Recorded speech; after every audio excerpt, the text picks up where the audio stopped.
I joined myHopscotch.com because about 20 years ago, I went to go purchase my first car by myself as a young woman.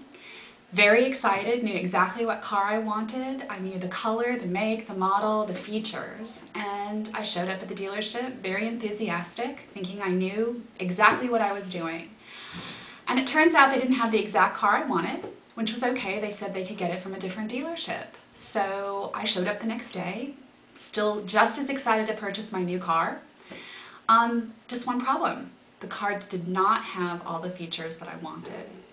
So this is where everything went awry.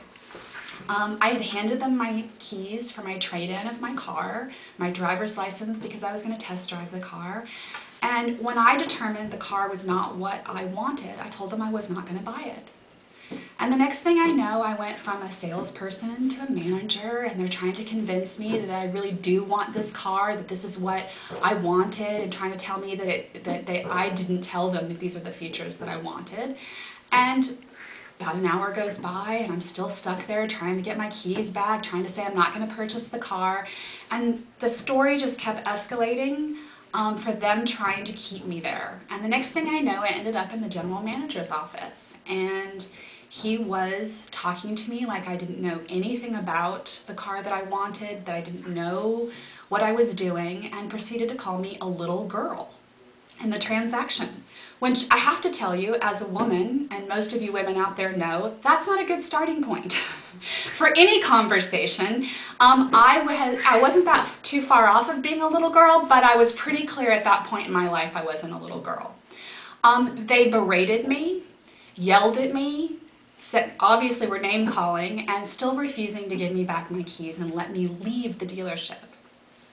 And as a young woman, I found this a little bit traumatizing. I was stuck in an office with 3 grown men, basically trying to out-negotiate me, trying to convince me to buy something I did not want to buy. Ultimately, the thing that I ended up having to do, which was not something I wanted to use, was basically say that my father was an attorney and that I was going to sue them if they didn't let me out of the office, which is a horrible place to be when you're trying to buy your first car, when you're trying to have a great experience. And I can tell you, years later, it still causes me trauma when I get to a dealership. And myHopscotch.com is here to help anyone that's had that kind of experience, because we understand that it happens, we understand why it happens, and we understand how to not let it happen to you. So hopefully, if you have an opportunity, and you're ready to buy a new car, that you come and find us, and we will do the best to help you negotiate the deal to not have the trauma of that experience. So thanks for listening.